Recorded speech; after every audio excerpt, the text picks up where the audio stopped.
Hello there, everyone. Welcome back to some more Let's Play Eador Genesis, New Horizons modded. In the last episode, we took on some really difficult location battles. I fought a few things I had never seen before. Illithids, for example, and a Beholder, which I haven't seen in a very long time. Daros lost his entire army, at least doing one of those battles, and then the secondary army we gave him from Ilthin under a different one. So all those units we had leveled for the first 104 turns or so are now dead.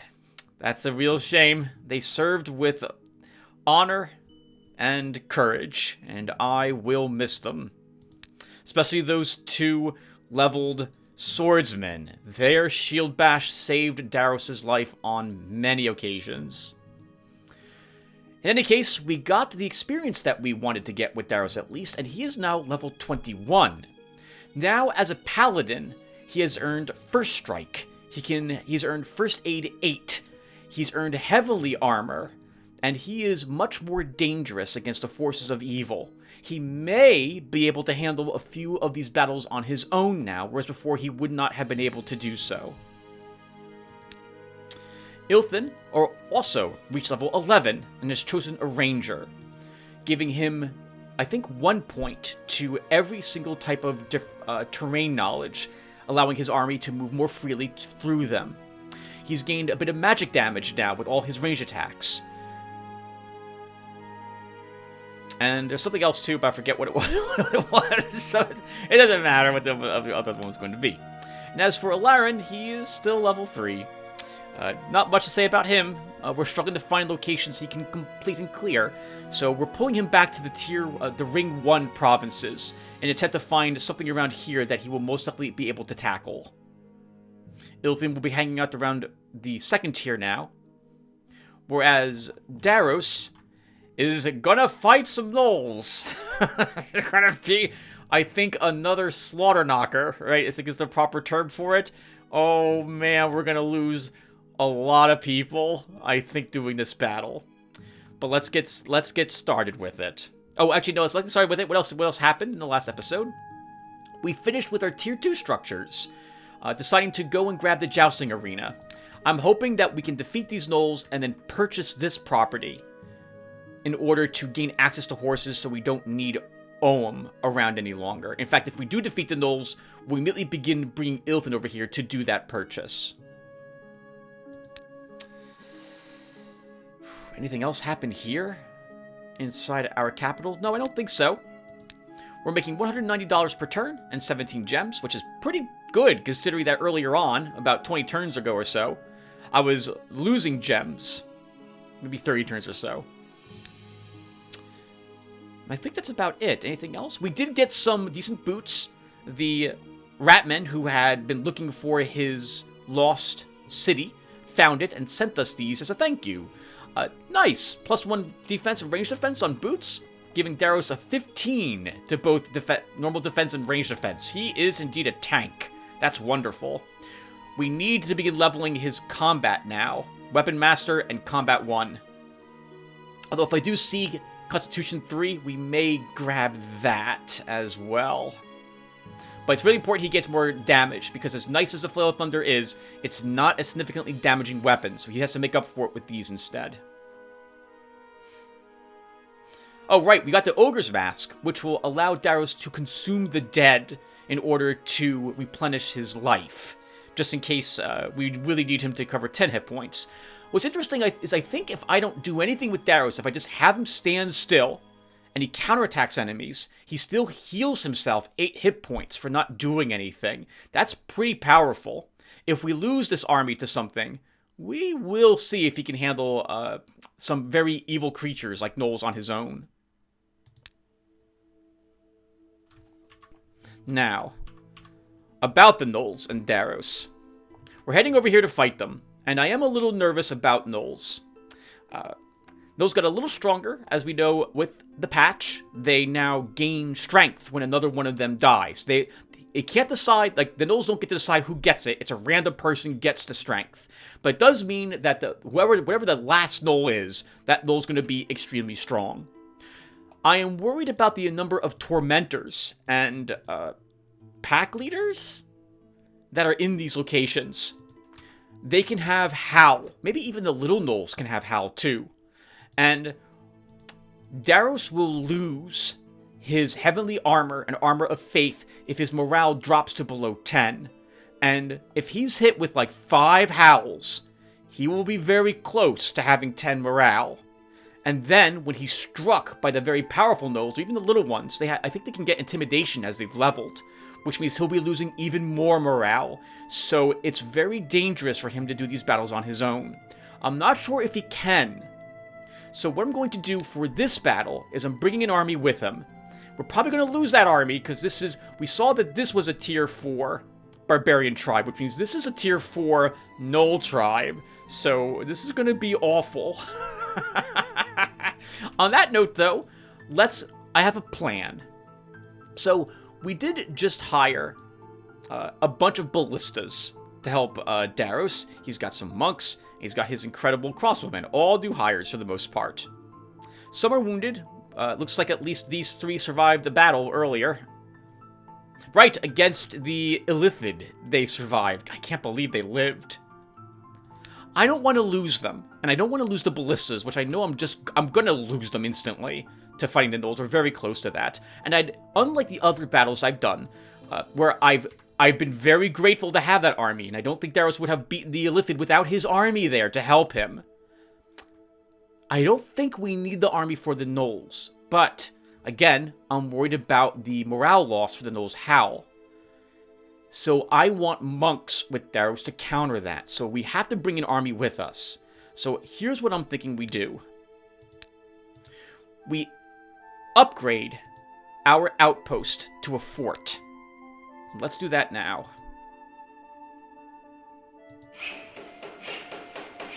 First off, this is a good, nice defensive line in case the AI decides to try to push down into me. These are other probably tier 4 Gnoll lands, which means these are going to be horrific for the AI to try to fight through them. Assuming they don't have something like mass suicide, or some like summon dragon, or some incredibly powerful tier 4 spell. They will struggle to get through this. And even then, even with the dragon, man, you don't want to fight like 10 Gnolls. If they've got like 3 Tormentors, or even 2 Tormentors, it's going to be ugly. Since we built a fort, we can now leave 2 ballistas behind that we hired on earlier. So let's do that. I think we'll also leave behind some of our crossbowmen. Most of our crossbowmen. Especially the one with the metal. I want these ones to live for the future. And we'll hire a bunch of much cheaper things for the battle against the Gnolls. Ballista are $125 to hire one. So I don't want to have to keep rehiring these every single turn. That's going to be awful. So, let's go ahead and hire a bunch of slingers. I'm gonna die horribly, but I don't care. We can do this without them, but they're gonna be so cheap. We can just fill the rest of the slots with these. Okay, and there we go. I feel really guilty about this. I don't like consigning units to their doom, but we're gonna need them if we want to take more tier 4 lands. And the Behemoth is a neutral unit, if I recall correctly, so we lose all of the extra damage against such with Daros, and he doesn't take any reduced damage from them, and we're not going to win that fight with the army that we have now. So we're not fighting there. I do really want this province as well, because I want to see what is around this area, if Ohm has pushed down here yet. We might also bump into the other Astral Master after we do that. Alright, so now Daros has a much cheaper army. He will begin pushing out in this direction. Ilthin is exploring, Alarin is moving back. Oh, right, and we did also build the Pathfinders Guild last episode, so we can see there's something hidden here. Alright, let's go ahead and can do this. It'll take Darius 2 turns to make it here, and he's gonna lose his army. And then after we lose the army, assuming that we are victorious, I might be willing to try this province with just Daros, considering that it contains gnolls in it. But I'll make the call after I see how good or bad this battle does. Again, having these as neighbors isn't that concerning to me. We have decent guards around these locations, right? This is the guard that came with this location. It's strong. So is this one. They should be able to. They might be able to repulse an attack by gnolls from these tier 4 provinces if they do so. I think we'll be okay. I'd rather leave these alone than put a guard in them on myself. Okay, I've done plenty of babbling. We've built at least one building. Is there another building I can build this turn? Here. Build a granary to help it out. This way it grows faster. Still a hamlet there. While exploring the province of Hunter's Lot, the hero Ilthlin has found a Ratman burrow. Examine it. The hero Ilthlin has reached the entrance to the sewage. This is not populated by your usual sewer inhabitants, though. It is now used as a Ratman lair. There may be a lot of treasure. The lair's defenders are prepared to arrange a warm welcome for their visitors. 6 enemies. Plague Warriors and Plague Shooters. I'm guessing 4 Plague Warriors, 2 Plague Shooters. Ilthin's nervous about this fight, as he should be, because they can summon a lot of help. But we have 2 Plague Warriors of our own, so we can summon our own assistance. Let's go ahead and give it a try.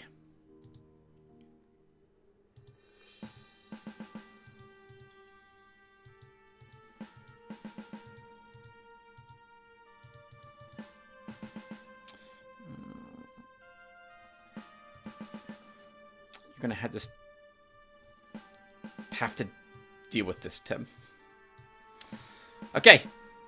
Oh, what am I saying? I don't like the position that I'm setting up in, but we're gonna get swamped with a lot of enemies, so it doesn't matter if I like this position or not. I'd rather have the hills than not have them. So, and with my range units to boot. So let's go ahead and do this. Thanks to his scouting skill, Ilthin can carry out sabotage.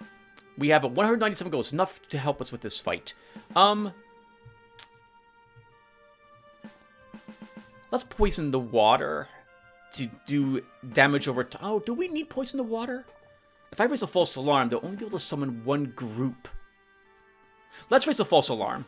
Lower their stamina. Yeah, we can kill 1 of these per turn with Ilthin. Which one's the highest level one?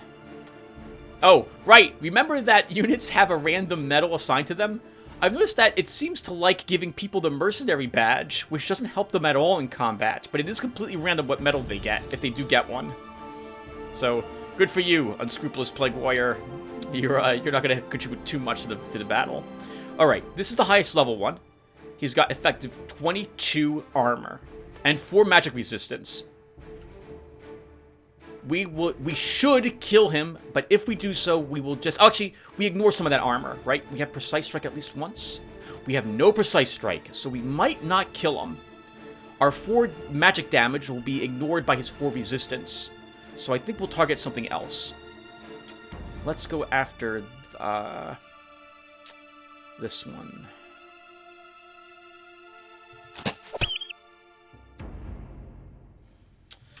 We'll use a haste on Ilthin in order to have him begin regenerating his stamina. And we'll begin summoning rats. Because that's how it happened to me. And you have range on this guy. He's immune to fever?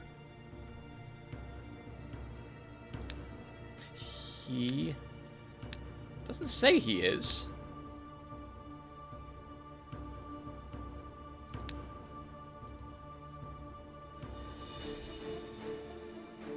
He's immune to mind-affecting abilities.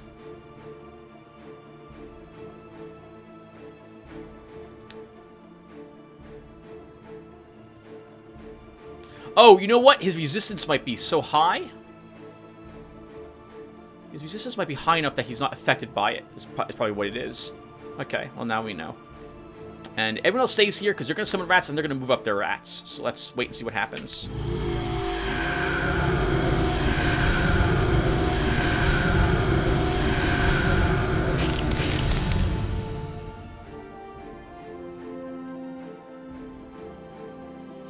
Okay, this poor rat's dead. Next turn.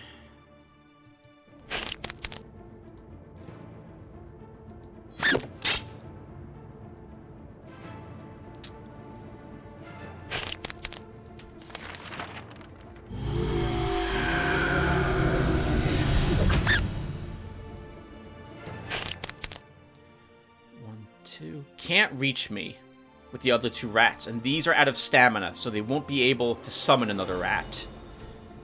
Since this one's now out of stamina, his defense is also lowered, so we'll kill the high level one. I think I don't want you to get hit twice. 1, 2, 3. How much damage do you do? 8. You won't kill it. You can kill that one.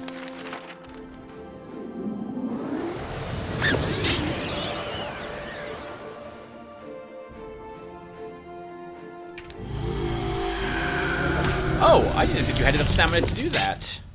Then we might have lost that guy. I don't really want to lose him. Can I heal you?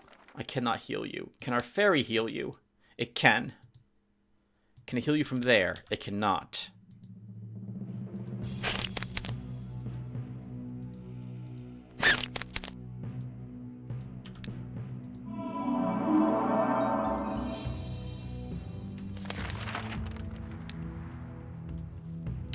These are all summoned creatures as well.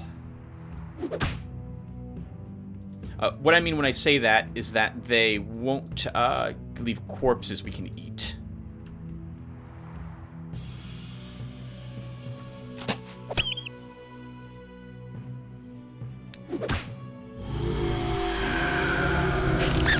How are you summoning without any stamina? I guess he's resting, so he's getting a tiny bit of stamina. It's enough to hit that he can summon something. That's so annoying.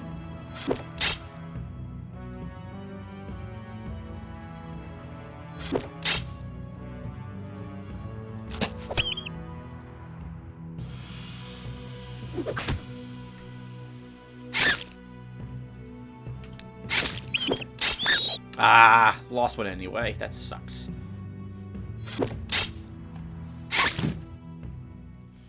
Good job, guys. We still won. We'll take another point in healing before you fairy.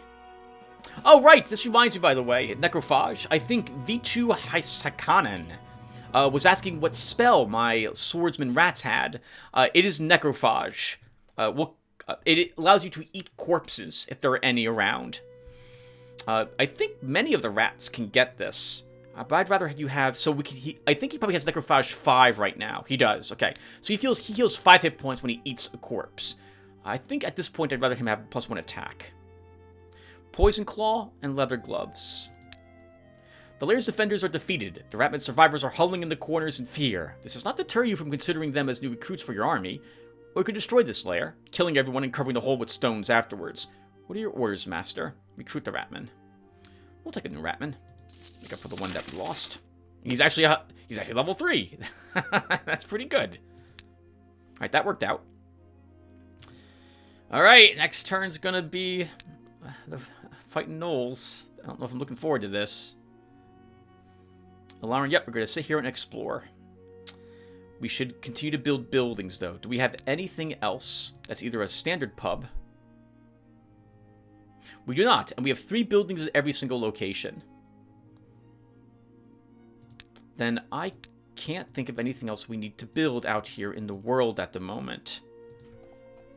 We could upgrade a few granaries to stables, but that would only help me if I intend to move through that terrain.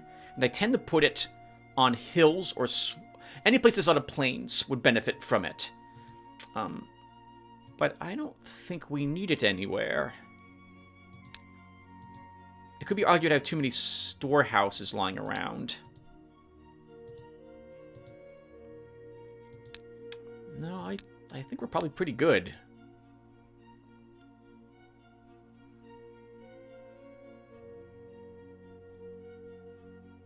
Oh, can I upgrade my mills? Did I take something that lets me do that? No, that's the winery. I guess we can take this now, though. And that will let me upgrade a mill to a brewery, which gives me 3 more gold per turn for quite a bit of cash. But again, it'll be worth it in the long run.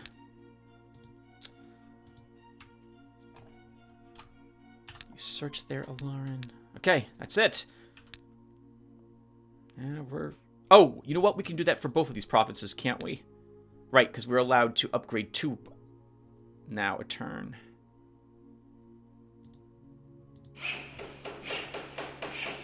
Those are the only 2 plains... No, we have 1 more plains province over here. Okay, let's end the turn. Oh, the hero Daros crosses... I saw 10. Hero crosses the border province of Gorzug Valley.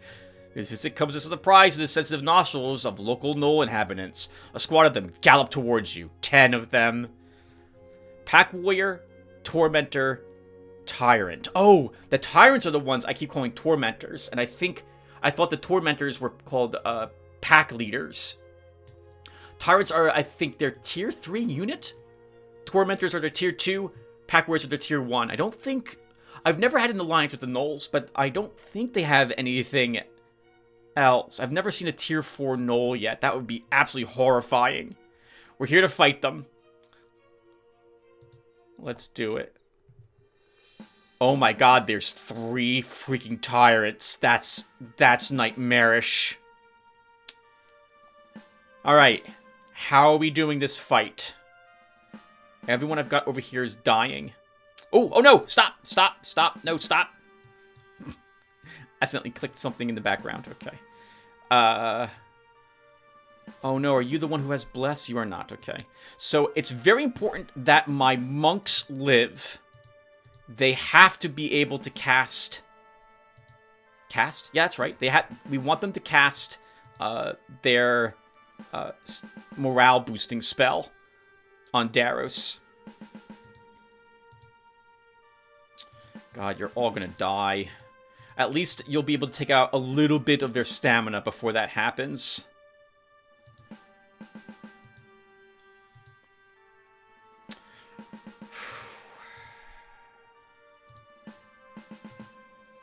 Okay. I mean, I don't really have a plan other than Daros wins. They're gonna slaughter everyone else. Let's start. AI's thinking. Has no range units. I'm surprised it's not howling with everyone. Okay, it's not going to wait a turn to do that. It's going to move up instead. Who has howl? I know some of you must have it. There it is. So, 1 has it.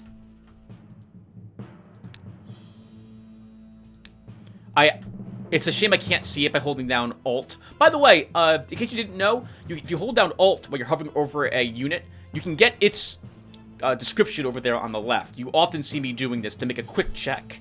But if they have a lot of abilities, as Knolls do, I have to check every single Knoll to see how many of them have Howl. That's 2 of them. I'm expecting all Tyrants to have it. 3.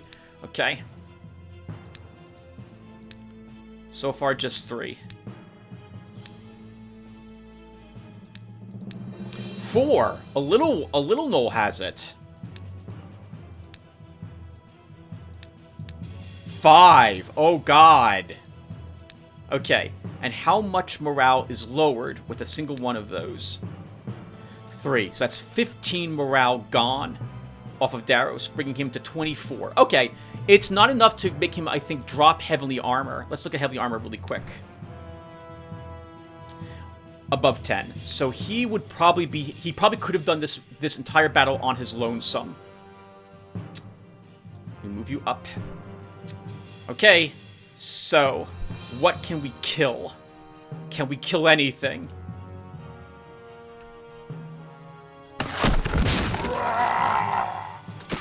I don't think we can.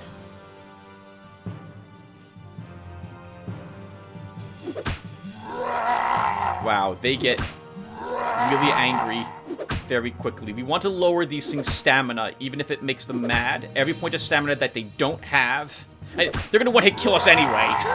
It doesn't particularly matter if we make them mad or not. And if they're enraged, they might... The AI... It's kind of odd to say it, but they go berserk, in which case they lose control of their unit. So they might not howl as well, which is what I'm really worried about. I think you all have inspiration only, which is the only thing I wanted. Oh crap, I brought my Bless Monk with me. Well, let's go ahead and use that now.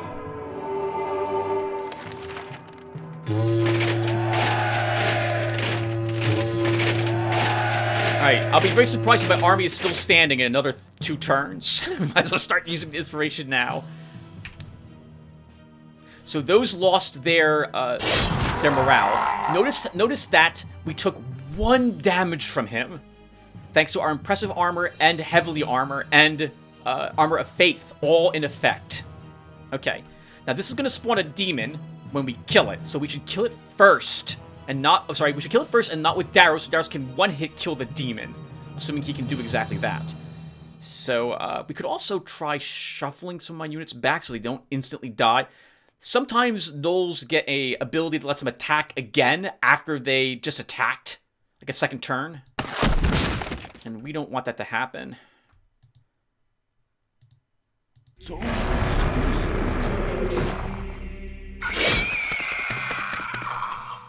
Pull you back. Pull you back. I'm so sorry, little slinger. How am I going to do this? Okay, so the good news is, well, if he reaches this guy, if he moves here and kills this guy, he can go again and kill someone else. So I need to move him down and right in front of this. And now we begin taking out stamina for others. My monks will be fine for 1 more round before they're going to be killed. Can we possibly... We can probably kill this one next turn and have it spawn a demon, and then all our monks are dying 2 more turns after that. We should still begin pummeling. Trying to get their stamina down on any ones that we can. Okay. That'll do. By the way, normally I would not do a battle like this, because I don't like losing my whole army, but we've already done that earlier, and normally I would not do that either. But I feel like we can't really hang around on this shard forever, level and preserve our army. I do feel like we need to push out, which is why we lost some units fighting the orcs, and then I was like, you know what? Let's just get this over with, because I'd rather... I don't know how to describe it. I'm worried it's going to happen sooner or later, in which case we can see the effectiveness of Daros on his lonesome. And so if any of this army survives, that's wonderful, because I plan to go back and pick up what I stored inside the fort. But I wasn't... Since we've lost the whole army a few times now, I no longer really care about preserving an army for Daros. It's no longer the chief concern I have. Yeah, that's what I was talking about. They get to attack multiple times.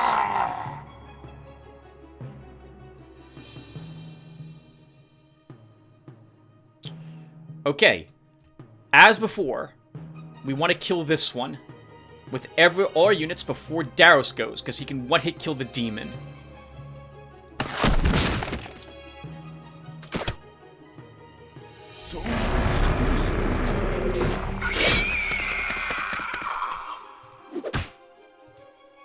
That was a mistake. I should have used that slinger to attack this one and drain its stamina all the way so it couldn't move, but we didn't do that. Too late. Can I kill this at range? Let's, I don't think it matters, Tim. How much damage do you do with both of these guys? 5 and 5? Yes, we can. The demon will come out, obviously, after that. But we should be able to kill it. Okay, now I know we can't because we only did 4 damage. Let's re-bless Daros.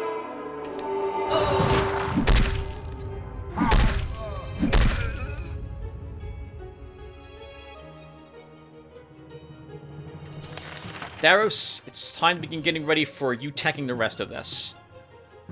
Because the army's not gonna. We could take him off the hill. Put him here.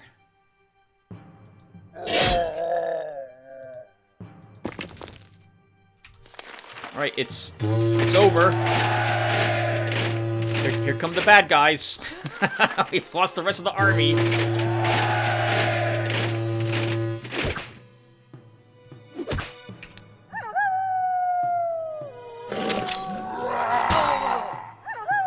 Okay, that is what I was expecting them to do earlier. Very clever. They waited until they could kill most of my monks or they didn't have any ammo left before they howled. Darius is at 31 morale. It'll be enough.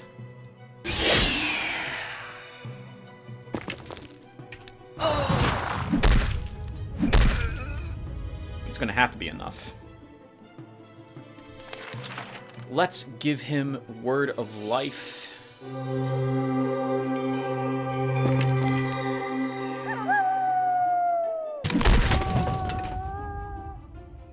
Interesting. They don't want to attack him. If you don't, you won't kill him. Obviously.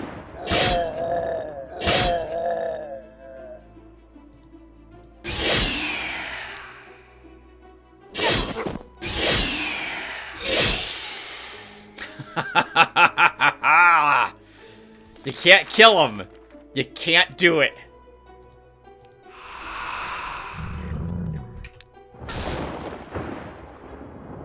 Yeah, look at that. They know they can't kill him. His first strike will immediately cut down any of them that even try to touch him. Even the demon won't touch him. You're the only thing that's even a threat.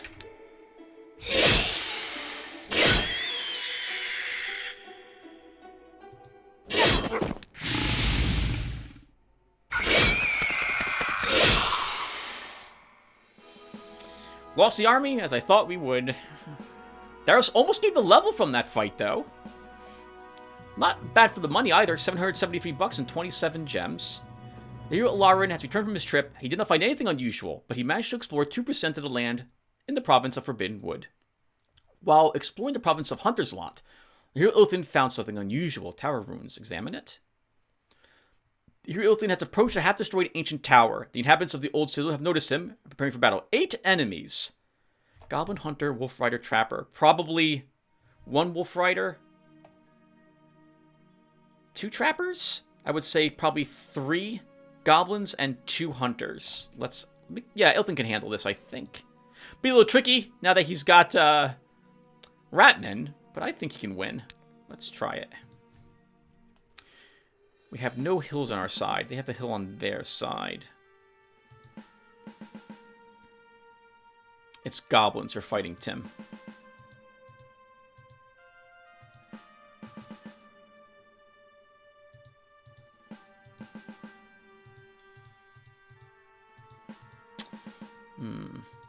We actually don't mind swamps, I think, very much with my Ratman, right? We do not.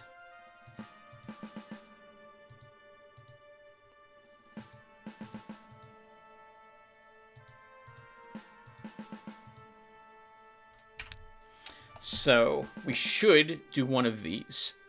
Since we don't have fears or anything else to help us lower the enemy's morale, while it will probably make them very weak, I'd rather either start killing them from with the dot effect or lower their stamina to slow them down. I'm generally a huge fan of the stamina loss, so let's keep going with that at the moment.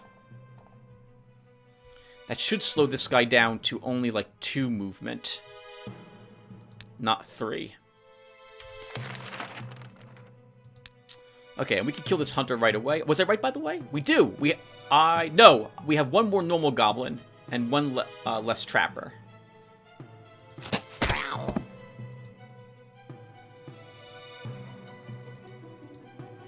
You two can try taking out these. He has forest knowledge, so be careful. He can move up.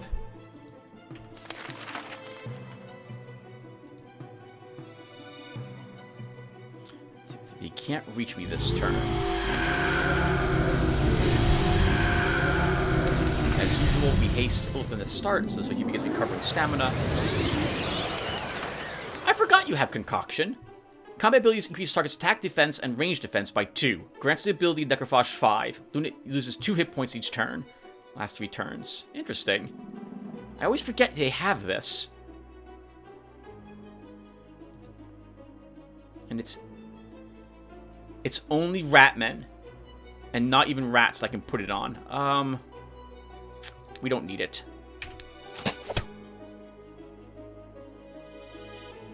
They're all resting.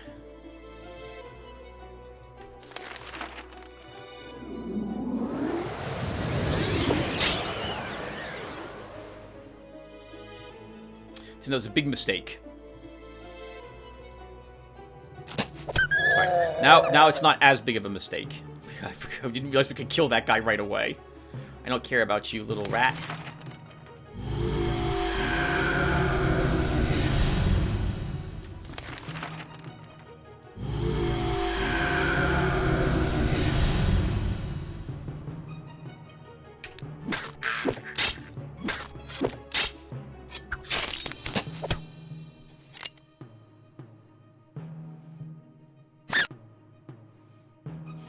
Okay, we should kill the trapper.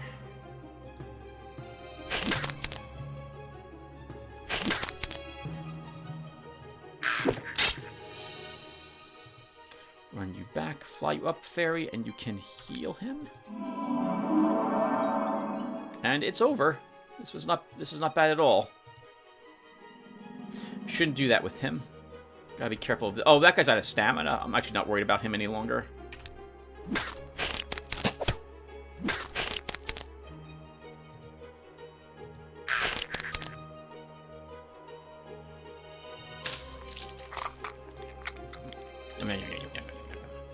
Let's go ahead and maybe haste you.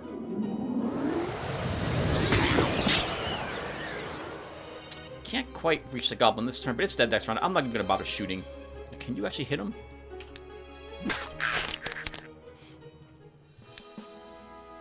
We'll give this to you, little fairy. Plus 1 more round on the haste she cast.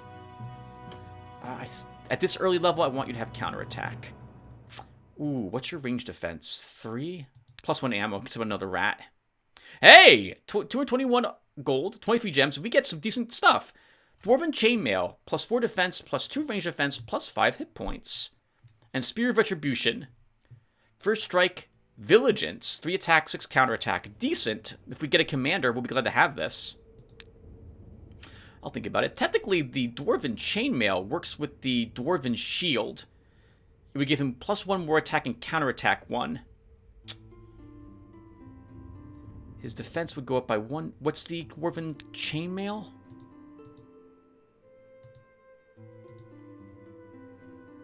Four defense, so it's 6 defense and 4 range defense. We would lose 2 points of range defense, and he'd regain one attack and 1 speed with it. I actually think that's a better option than the Paladin's armor is here. Until we get the 3rd piece.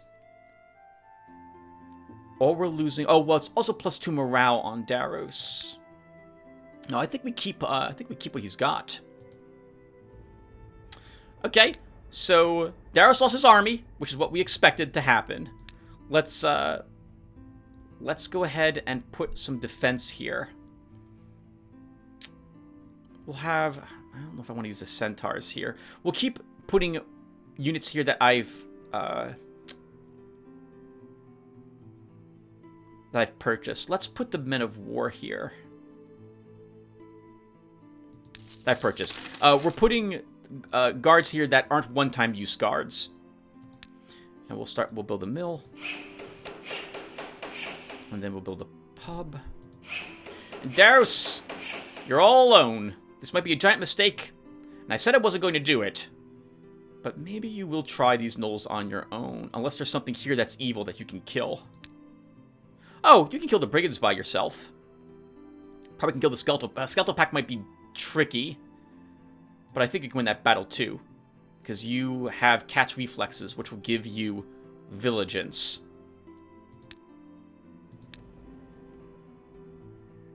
Sure. We'll try that ancient crypt. And Ilthin, I want you over here now to purchase that land. And we'll get you there this turn. Alarin continues to explore, and we should build another building.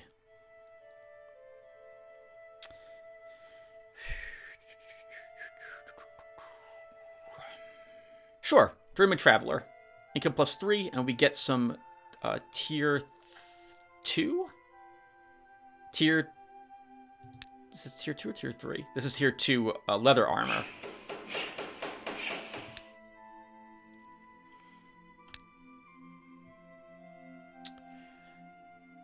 The hero Ilthin has entered the province of Reaper's Burr. A band of local militia is advancing his direction. 10 enemies. There's a border sentinel in there. That's the only reason why he can't win this fight. But let's negotiate. This is also a weaker army, so this is a tier. This is probably a third ring province. Let's negotiate. The militia leader addresses the hero. Well, you know, we don't want no war. If you and our mayor come to terms, we make an oath to your lord. I tell ya, all fine and good as it should be. But you know, our mayor, he's a real miser. He'll want no less than 420 coins for this year contract. Our settlement needs the money, you know. What if I pay half as much to you personally? Leader scratches his head, then smacks his lips, wheels turning. At last he utters swaggeringly, well, that I can do. Deal. And we've leveled. That's nice. I didn't expect to level from that. We really do want another point in concentration with him, as I was saying last episode. So let's grab that. He also gains +1 more command. The hero Daros approaches an ancient crypt. It looks like a burial vault of some ancient ruler or great warrior, and one is sure to find something valuable among the belongings of the deceased, and to encounter those guarding the piece of the dead as well. 11 enemies. Sorcerer, Necromancer, Hernias. Probably 2 Necromancers, 3 Sorcerers, and the rest are these skeletal beasts. I think Daros can win with his high resistance. He's got 7. We'll take, again, it's the morale damage I'm worried about, but I think he can do it. Let's attack. Only 1 Sorcerer. Okay, this is not anywhere near as tough as I thought it was going to be. Oh my god! 5 on that one. 1, 2, 3, 4, 5. We can't have you here. Actually, we can have you here. Let's do it. No, we can't have you there. Good God, you lost almost all your morale immediately. And that was a big mistake. I should not have put him there. I need Vigilance. And I should have cast it. I don't know what... I'm messing this up. I think we lost now because I didn't do that.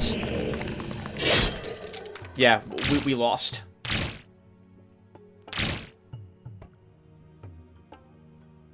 Yeah, we lost. That's a shame.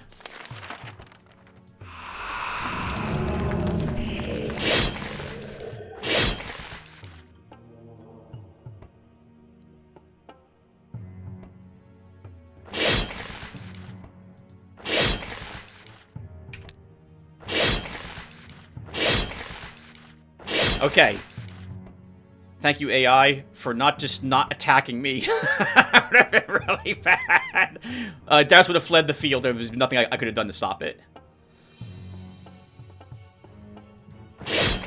We need to kill these last 2 Narnas.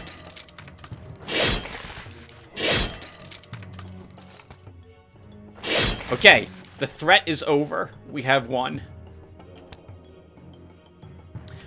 Just like when we were killing enemies by draining their stamina. And I haven't done it yet since I began playing the game again. But if you can get a powerful unit's morale to 0, you'll win. You can get them off the field. And that happens to our hero too. He has morale, so he's got to be careful. Thankfully, Cat's reflexes allow me to kill things and allow me to react to the Narnas. And his first strike lets him kill them without taking any more morale damage. Okay, we won. That could have been, and he's back at max morale, practically. God, I misplayed that. I should have checked how much morale this thing would have. 13 morale loss when that thing would have struck me. I should have looked at that first. I am so lucky that I don't have to revert from that fight. +1 hit point, and we can take Weapon Master 5. Or we can take Constitution 3. I mean, we could also start on Athletics for that +1 speed, which would be nice, but I think instead we'll grab Weapon Master 5. Life Drain. Silk Bracers as treasures. Decent money. Life Drain. What does this do?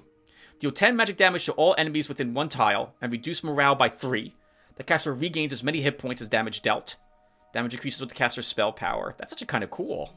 Could give that to Daros. If he ever gets access to a tier 3 spell. And I think I didn't even pay attention, but I think he got health last, at the end of that battle.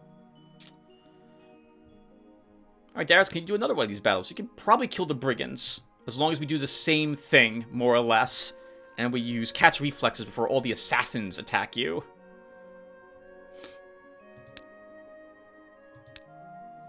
Ilthin, now that we've purchased this province, we still don't see the other AI. We could disband this. Actually, you know what? Let's do that. So let's get rid of this guard. And we'll put Watchman here. Ohm's down here too. If I can figure out where Ohm's home is,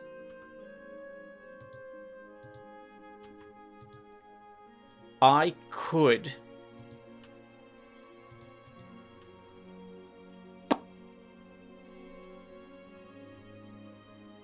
take him out. So Ohm is the one who conquered Stenria, judging by how much land he has. It looks like he's not strong enough to take tier 4 provinces yet, is my guess. Interesting.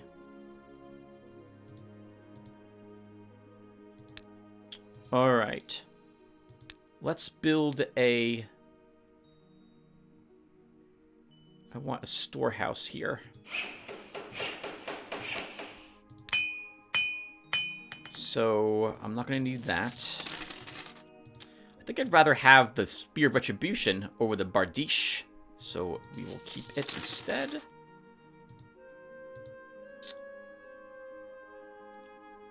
Right! I have the Adept. I should take that into Ilthin's group. He needs a fort to get back to, so he'll double back there then. And here, for our second structure, we will build... What's around us? Barbarian tribes everywhere.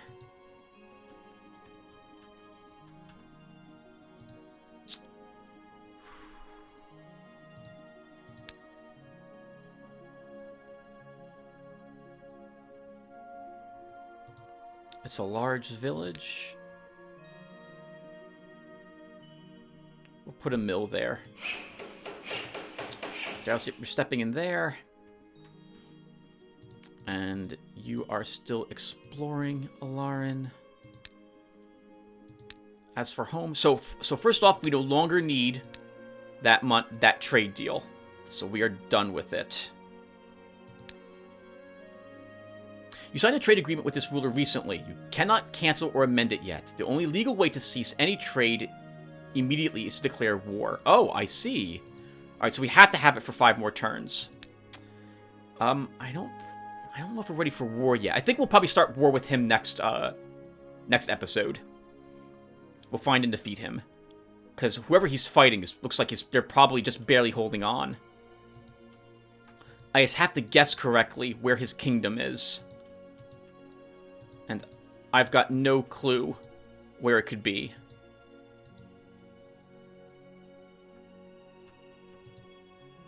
If I pushed out more, we could maybe find it. I doubt he's down here. This is who he's about to beat. Well, yeah, I think... Okay, so let me take my guess. So he's not here. I think he's here. I think he pushed this way, met Stenria. They fought each other, and he was able to push forward, take her lands, and kill her. Then he met the other Astral Master, and Stenria was probably fighting on 2 fronts. And now he's pushing down here to kill that leader, is my guess. We might have to declare war sooner or later. Very soon, actually, because, again, it looks like he's about to win this battle against them. I don't... Now that I think about it, that's probably correct, Tim. I don't know if you have the time to wait around. He's probably right on their doorstep. I think you need to attack Ohm.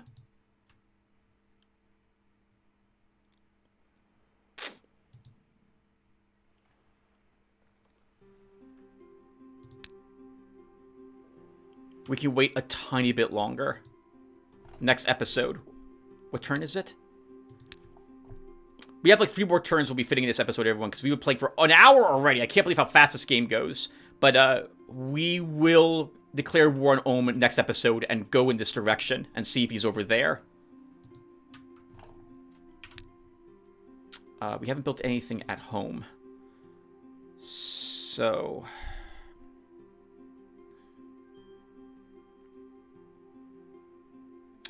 Increases income from hilly provinces by 1. How many of those do we possess? Just 2. That's not worth building for that. Swamp we only have like 1 of those. 1 gem per turn. 4. I don't really care. So we can build a toxic tent. Allows recruiting of shadow claws. Allows hiring the Ratman pack guard. Tim, I really do think this is a mistake. You should be attacking Ohm while he's distracted. Push through and take his kingdom. Because I don't think he's going to be taking... his heroes are probably very high level. I'm going to wait. I know I probably shouldn't. The hero Darius has approached the deserted ruins of a city of the ancients. Often an ancient artifact or some treasures hidden by the current occupants of the ruins can be found in such places. Scouting has revealed that the ancient ruins are not as deserted as they may have appeared at first sight. 11 enemies. By the way, something I didn't consider... We could have given him the Fencer's Rapier to deal with those creatures, or swap to it. This would have given him Vigilance, and I wouldn't need Cat's Reflexes. And I arguably should do that now. There's going to be a lot of thieves and cutthroats here, but there's also thugs and brigands. So I will do the battle with what we have. And Darius can win. Oh my god, Darius, you're all alone. This is so sad. So let's put you up here. And so this is the solo warrior strategy. This is it. This is what we generally, how a lot of people play. But it only, from my experience for New Horizons, it doesn't work against certain armies. But then again, that's New Horizons, and even Eador Genesis. Not every hero is capable of doing every battle. Darius would have lost several of those bigger battles without his army present. But other heroes would have a much easier time winning those battles and keeping their army intact. It all depends upon the hero and how you built them and what you're fighting.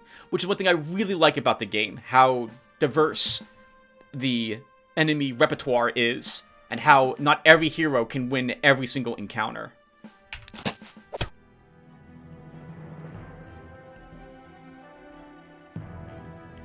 So I'm going to move him up again. Actually, let's cast Haste first.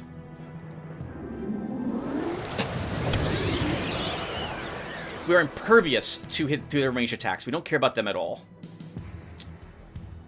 1. We could just kill this guy. You know, let's do that.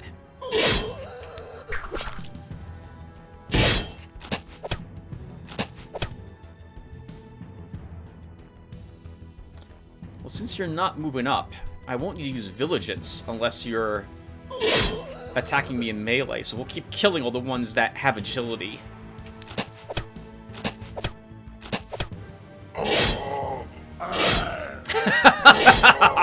Oh my god! It's so disgusting, I love it! Alright, Cat's Reflexes. We are getting poisoned quite a bit. Taking 9 poison damage a turn.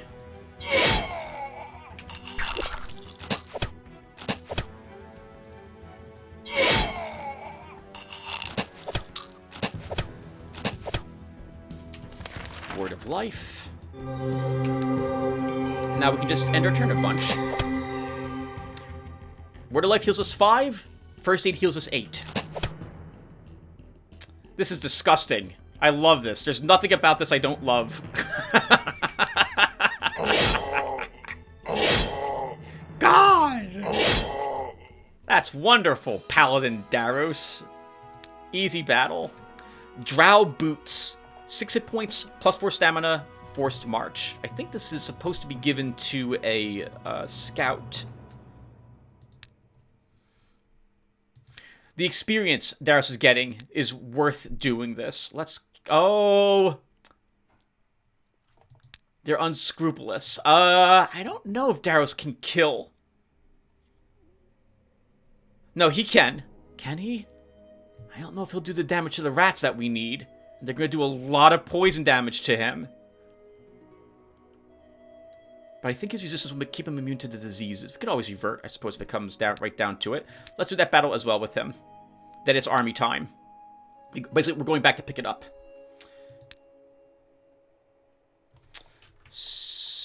Let's also go ahead and build a storehouse here for you, Daros, and they can repair your equipment. So that can be left for Ilthin.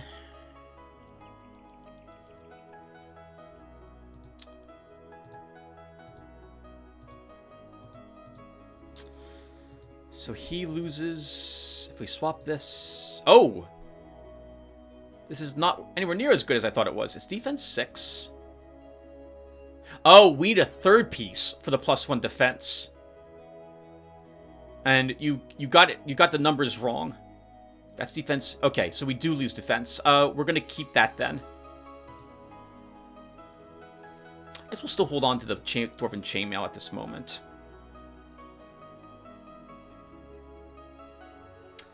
Four more stamina. No, we'll be fine. Okay, so we built one structure. Let's upgrade the mill here to a brewery.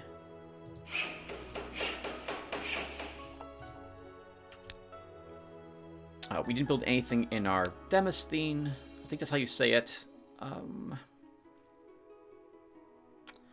really need any of this.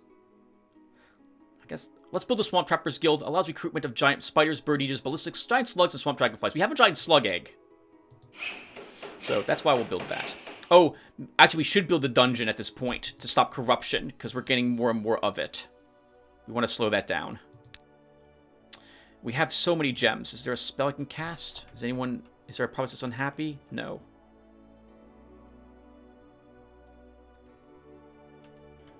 Okay, we're good. End the turn. Hero Lauren returned from his trip. He didn't find anything unusual, but he managed to explore 2% of the land in the province of Forbidden Wood. The hero Daros has reached the entrance to the sewerage. It doesn't seem to be abandoned. The many traces of local residents remove any doubt. Whether you decide to leave or stay, they arrive. Plague Warrior, Plague Shooter, Shadowclaw, Plague Master. I do not know if Daros is immune to all the diseases that they have. Let's find out. If he's not, this will have been a mistake.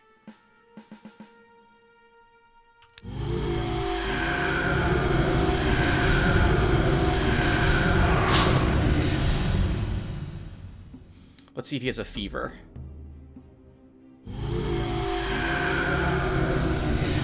He does not, so he'll be taking lots of poison damage from these guys.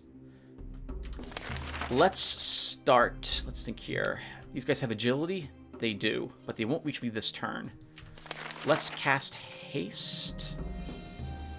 Actually, Word of Life is probably better, Tim.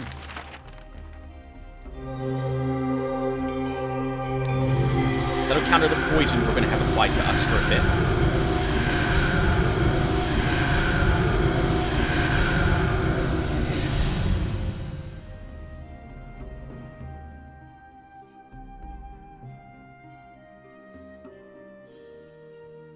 I don't want to move up because I don't want these guys shooting me at range. We're not going to use... Should I use Cat's Reflexes? We don't have agility. What do you guys do? You have atrophy. You don't have any poison, though. Oh, I think we'll be resistant to your atrophy.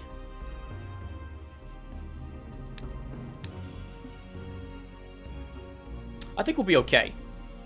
So let's put haste on us.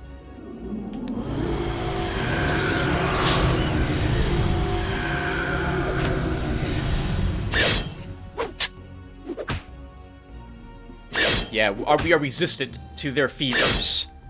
And probably their atrophies as well, so the only thing that they'll be able to do to us is with their poisons.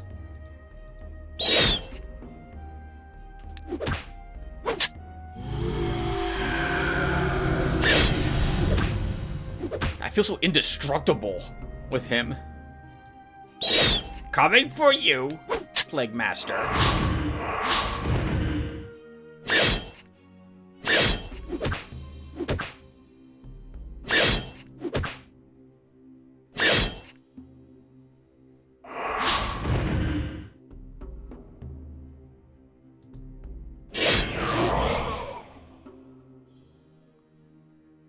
I've heard that sound effect before. I think it's a World of Warcraft sound effect. Okay, that's dangerous. It's gonna take us some time to get down there.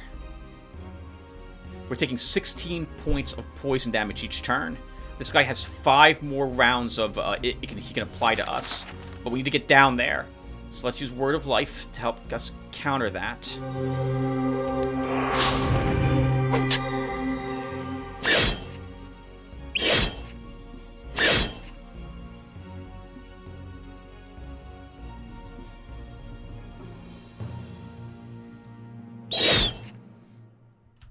I think they have meditation.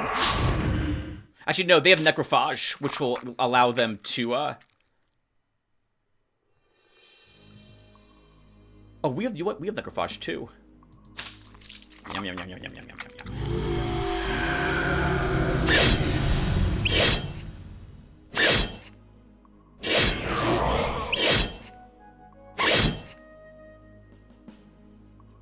Wow.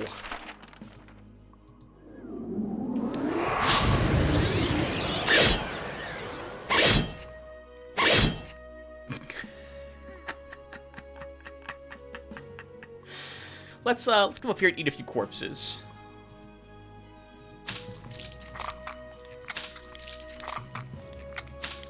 This is so terrifying. The Holy Paladin is just eating the corpses of evil. God. God has everything to do with it, because he's a paladin for Lotaeri, the god of this the astral master. This is amazing. Look at that loot we got as well. 457 gold, 88 gems, and he leveled again. +1 hit point, and I think we will grab combat 2. +1 precise strike and +2 more parry. Crystalline sphere, good for our mage, and more mithril bracers. Alright, I think we're going to stop a little early here, everyone. Ooh, my stomach is really growling. I've already eaten lunch. We're not having any more of it. The main reason is because I want to... next episode is going to be declaring war on Ohm. We will get to see if the AI pushes out towards us at that point. If it decides it now needs to take these. Or if it comes at this province instead. And we'll go out in this direction, which is where I think he's located. So you leveled. We will go ahead and give you the Adept, Ilthin.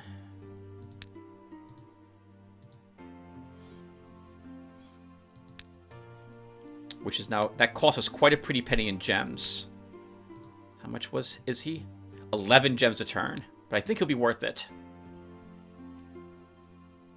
I don't really care about those. What is this? Poison Claw. You have the new spells that you need. So back to tier 2 for you. Ilthin explores tier 1.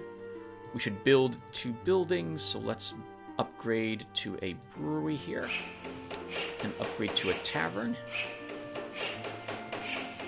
Darius is heading back home. I guess we can end it when we get back here to pick up that army. While exploring the province of Forbidden Wood, the hero Alarin found a lair of bandits. Hero Alarin has reached a lair of brigands. From here, their scoundrels make their insolent raids on your settlement and send out small parties to rob traders. If you destroy this nest of vipers, the province's economy will be substantially improved. Brigand, thief, renegade, assassin. There's 5 of them. There's another thief or brigand. I think you can handle this. You can handle this. We just have to kill 1 unit, and then we get the ghoul out, and then it's over. So let's attack. Well, I'm a little nervous about you, though, sir. But I think you'll be okay here. As long as we give them something to shoot at, you'll be fine. What? You did a point of damage? How? You don't have any armor pierce. Okay, whatever.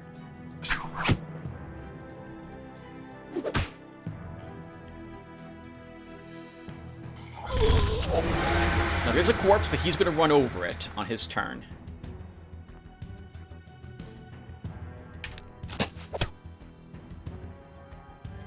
Okay, so I think we don't do anything. We let him move up.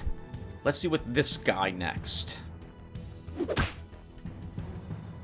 -1 to all stats. We can throw. You won't kill him.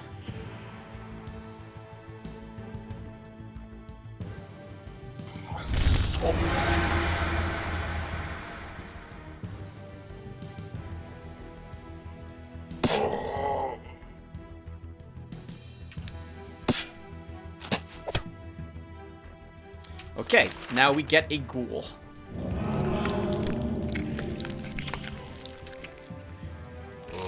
Ghoul doesn't care about your counterattack. Ghoul doesn't care about your poison. And now your combat stats are significantly lower. Make it easier for you to kill you. Make it easier for us to kill you, not you kill you. That makes no sense. With my other units. That was a misclick. Hopefully we don't lose a skeleton, because due to that. We did not. I can't heal my undead. You shouldn't need to do that.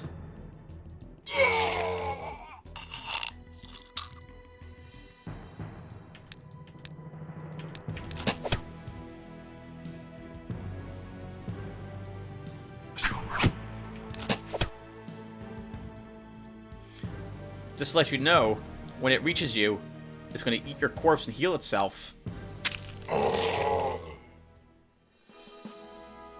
Well done. That must be terrifying to hear the mage shout that. He's like, no! I'll kill myself then! End the combat so you can't possibly eat me. Alright, 35 bucks and a shield, +1 magic, and we want Necromancy 3. So you will get a point of defense. Quilted jacket. We don't care about that. A rich collector of exotic creatures from the province of Posset Banks approaches you, asking you to sell him the slug's eggs from your treasury. He's willing to pay you 200 gold, or if you're not interested in gold, he can exchange the eggs for an artifact. Darn it! I just built the Pathfinders Guild so I could use the slug. Oh, but then I filled that slot with the adept, so it doesn't matter. We get a druid belt or embroidered bracers. I'll take the druid's belt. You know, I never did go back and buy the other pieces of the merchant set, did I? And it's going to be too late now. 2 more spells. You're coming back home, Alarin. Darius goes there to pick up his army. We can do 1 more round, everyone, and then that will do it for us. So let's see. I guess we'll build... We have the temple. I'm not doing anything with it. What's this do again? I don't really care. It's too expensive to place it just for it. It's cool, but cool doesn't... $900 is too much just to put something cool on the board. Okay, so that's all those buildings. Lara's going back here. You're exploring. You're moving back. What else? Can we build anything here? We could build our citadel. Adds a space for the 3rd rank units in the garrison. Increases the wall strength of the stronghold and has 1 battle tower. No, I wanted the dungeon to stop corruption from spreading. Let's do that first.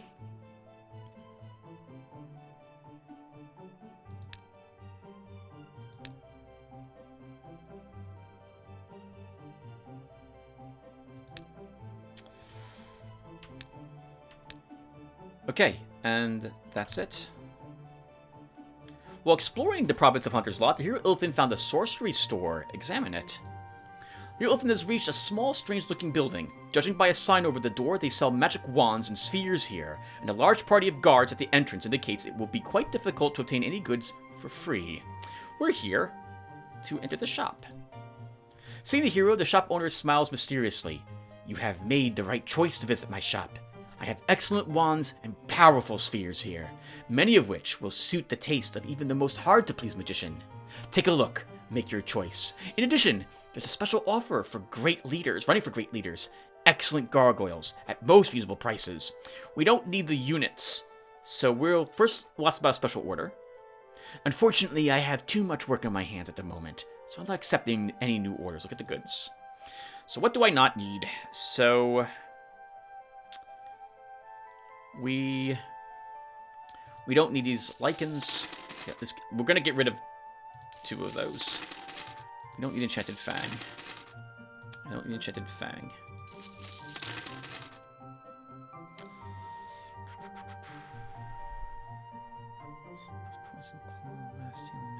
Banish.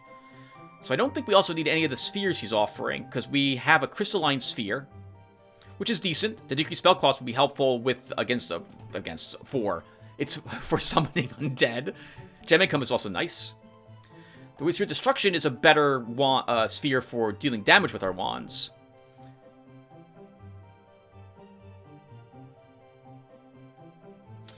We don't have a Wand of Dark, and the only wand he has is Shaman's Wand. That's a shame. So no more powerful wands here. So I'm not interested in anything he's selling. I guess, am I actually going to... We're not going to use the Soldier's boots, because the Light Drop boots are better than those. And I think we will sell this for the Druid's Belt for you, Ilthin. Alright, everyone. So we're going to stop after I do everything for this turn. And then by that, I mean set up for this turn. So first off, can I cancel this trade deal with Ohm now? One more turn. What a stupid rule. Well, we'll be declaring war on him once Daros is back over here. And we'll begin pushing through his provinces. We'll probably have to fall back after we see his army to blunt his push into our provinces. Unless I can find him before he's able to do anything about it. Daros alone, though, won't have the siege to do so, which is another reason why we want an army with him now. Speaking of that, let's do that now before I forget. So, Daros. We're taking back the crossbowmen we left behind. I guess we'll take the healer after all.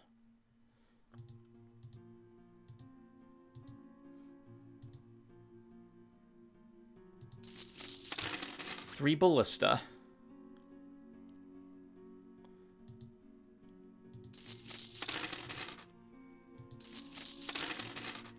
At least 2 monks. And do I want... Oh, first off, we need someone in this fort. Do I want... Well, we could hire this ironclad mercenary. We have the money to afford him.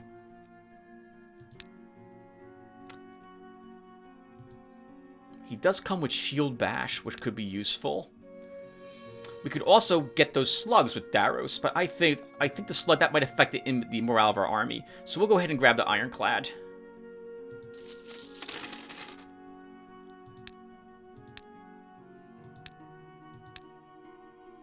Still making 193 per turn. That's very nice. Now it's time to deal with Ohm.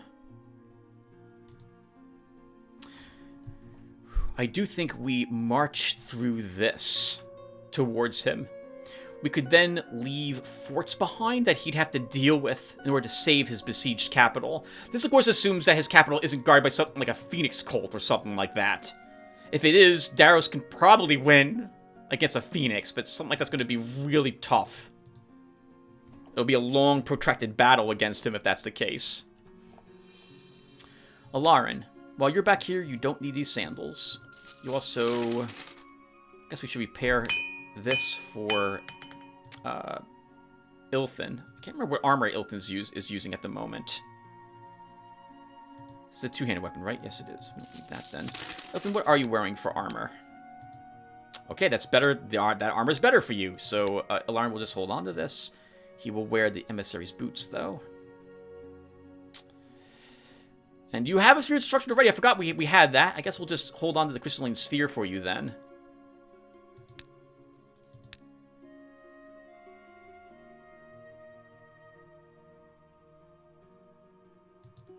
do I build that? We need a Traders Guild. We can afford it. Income plus 15 reduces the cost of buying resources by 10%, allows upgrading a storehouse and provinces to a mall.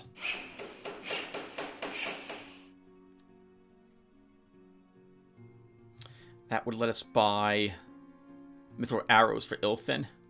Already make composite bows and could well, no, the damage significantly falls off.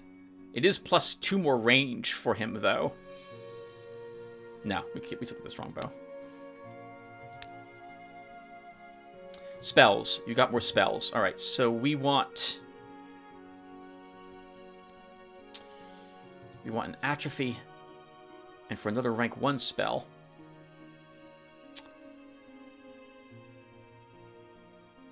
Could take astral energy for stamina in case Alarin needs it.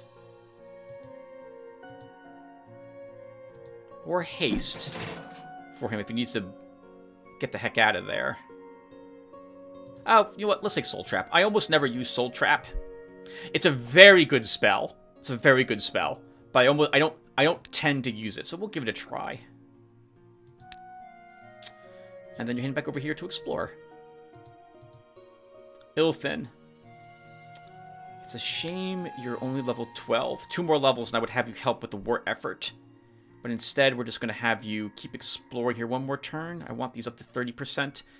And you're coming over here to explore. Alright, everyone. And that does it for this episode. Thank you guys for watching. We made some good progress.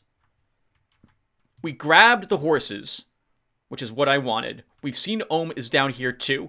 Probably about to conquer the other Astral Master. So we should declare war on him now. And push up into his lands here. And kill him. I think he's up here. It could be that I'm pretty sure he's in the upper right or upper left. And if I guess wrong, oh, that's super awkward. The good news is we'll take out a bunch of his economy. The bad news is that's an awful battle. That we went in the wrong direction, because now we have to swing in the other direction and be fighting his heroes. But we'll see how well we can do. And we'll start that in the next episode. And hopefully all his heroes aren't level 30. I'm expecting one of his heroes to be level 30. It's kind of difficult to reach level 30 by turn 113, but I think it could be done. If one of his heroes is 30, I won't be upset. But if all of them are, if he's got 3, and I think he does, and all of them are 30, I know he cheated. Hopefully we can still win. We'll see what happens. Anyway, thank you guys for watching so far. And I'm probably going to skip on the comment reading at the end of this one. So this way I can upload this more or less right away. So I will try to read the comments on the last video, which is still to be uploaded later. Yeah, we'll do it later. Alright, so thank you guys for watching, and I will see you next one. Take care, everyone. Hey, guys.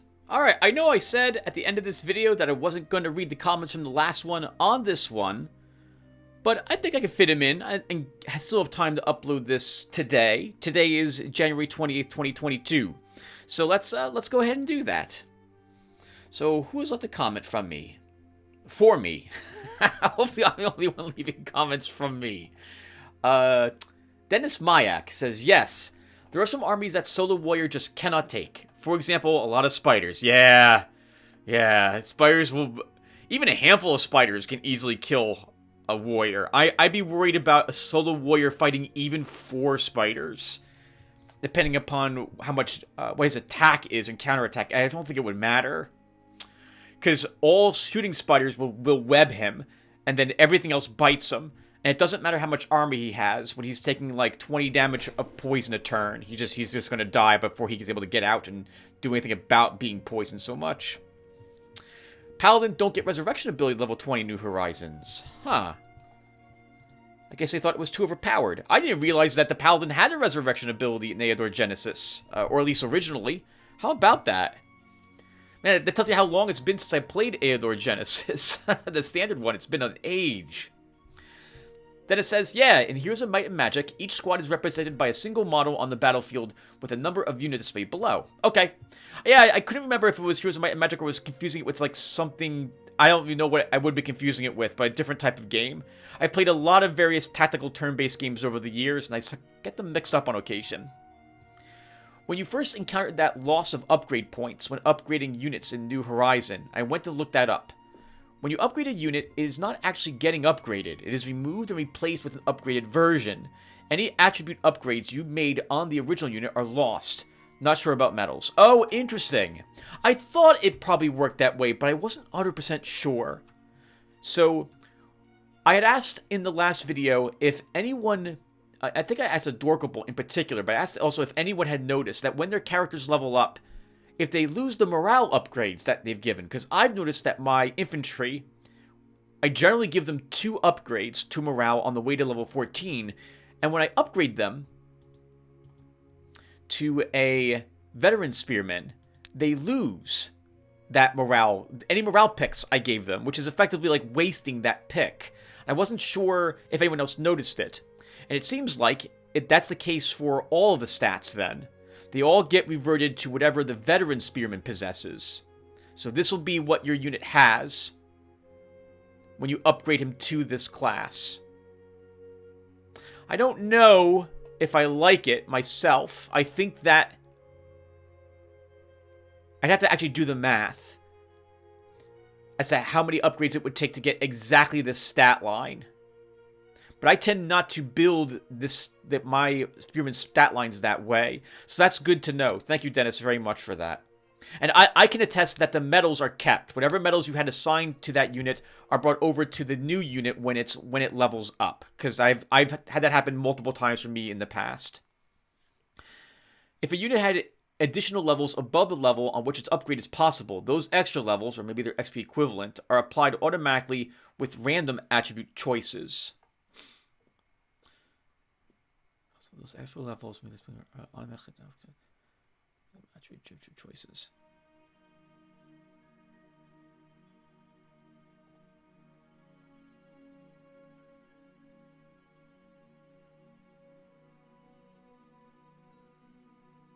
It sounds like if I was to... Okay, I understand. Thank you, Dennis. Sorry, I'm trying to understand how the XP was applied to the attribute. So what Dennis is saying there is that if I waited to level my spearman from... Instead of doing it at level 16, I did to level 17, then one random attribute might be increased by a point to make up for it. And my spearman might be a little higher because of that. Interesting. Wizards offer you a quest about 50% of the time, and it can be a scroll of any level, so I usually keep all scrolls until I'm starting to run out of space. This is because... He's mentioning this because I did not realize that the wizards actually offer a quest to get a random scroll. I don't remember ever getting that from them in the past. And it is quite possible that the, maybe 5 times total that I ever went to them to talk to them, I just never got a quest option. So that is interesting. It makes it so that I too will hold on to low-level spell scrolls, at least in the early portions of the game, instead of just vendoring them immediately. I've looked it up, and Fixed Seed is also present in Vanilla Eador, but turned off by default. It is controlled by the Eador config. Check if you have it enabled. It should look like this. And yes, I have static loot turned on. I forgot that was another option I set. I think I was used to it being turned on, but perhaps I've always just manually turned it on and just never even thought about the fact of what I was doing, because I liked that way of doing things. So Dennis is pointing this out because if that's set to 1, then you will have a fixed RNG. If it's set to 0, then you won't. And that explains, Dennis, yeah, I think as you say, that explains why you were able to constantly attempt to get a warrior hero who has the defensive upgrade as his first perk to help your soloing with him early on. Dennis then asks if I have seen his... Oh, that's right. I have not even looked at this yet, so I'll go ahead and do that now. Thank you, Dennis. Dennis made that solo warrior video for me, so I'm going to go and take a peek at it. I'll do that right after I'm done recording this. See, Adorkable has commented, some tough fights in this one, but I think you handled things well. Warriors are tough to kill, but I have pretty much no way to help out an army, so it's common to lose lots of units in my experience. Yeah, That's what we just saw. At least, a Paladin, the Holy Knight, definitely has no real way to help out other than trying to kill things before they get to his army. I expected to lose everything at some point in that game. It was just a matter of when it was going to happen. And I could have taken some of those units and left them in various forts to preserve them and their metals, and how useful it was to have such a powerful army when I went to war against the enemy's locations. In the end, they all would have died to the Minotaurs, so it wouldn't have mattered too much, I think, in the grand scheme of things, other than, well, I suppose it would have saved me a few rounds of going back and forth to rehire an army, and a few hundred coins and gems, but I would have still had to go back and pick them up eventually. And I would have hired more throwaway armies, is the term I like to use, when I was taking on any battle that I thought I was going to lose my whole army on, but not the warrior, which was practically all of them at that point. After a while, hold on. Commanders give their units many buffs. Scouts can snipe dangerous enemies, and mages have spells to help keep armies alive. Yep. After a while, I tend to stop paying much attention to what I put in my warrior's army. It's all just around to distract and soak hits. Yep. So I view it that way as well, even early on with my warrior. But especially what I consider like the mid-level for the warrior, which is like from level 8 to about level 14 or so. He's struggling, he might still be struggling to get good gear, and his army is basically there just to pull enemies away from him as he goes around trying to kill the things that I need killed first. Because the enemy AI is going to probably ignore the warrior, and especially if it doesn't think it can kill him, and focus on the army instead. Yeah, so I have the same attitude and the same playstyle in regards to bringing an army with my warrior. Of course, I also rarely hire warriors myself. If I do, they're my third or fourth choice, unless I get a really powerful weapon or armor early. Yep. So for me, it's going to always be tempting for me to bring a warrior to the first shard because of the dwarven shield that I have access to. It's a really nice piece of armor, and if I can start the shard with it, that makes it really tempting to take a warrior. You'll probably see me start taking it every shard, just in case I decide to take a warrior. It'll probably be the shield and any gem income I can muster. By the way, as long as we're talking about warriors, this warrior here once again, everyone, I am not showing the actual campaign I'm on because I am further along and I don't want anyone to see what's happening currently.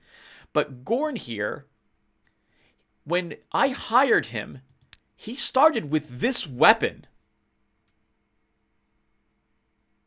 That's incredible. I don't know why he's starting with these amazing weapons, but this is the second time now that for Trimus's campaign, he has started with an amazing weapon, something that I don't think warriors start with. So maybe this is in relation to what I think Alexander was saying, how his warriors seem to get good weapons right away.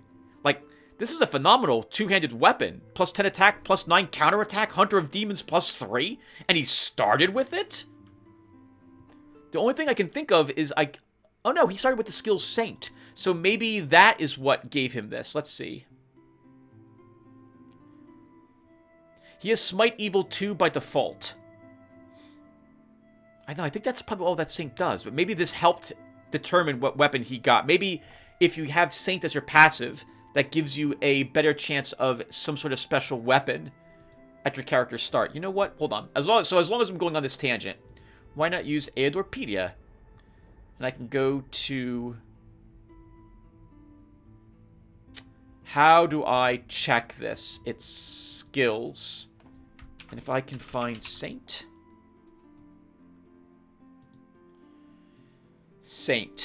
No, just gives him Smite Evil plus 2. So, okay. Yeah, I don't know why he started with such an amazing weapon. And the last time I hired a warrior for this character on his campaign, that warrior had a hammer, which was slightly better than the hammer you normally get when you can create it from your shops. It was plus 3 attack, plus 2 counterattack, and plus 2 smiting blow. It was interesting. Alright, so sorry about that tangent. Let's go back to comments. Dorkable says, what are your thoughts on the Ballista as a unit?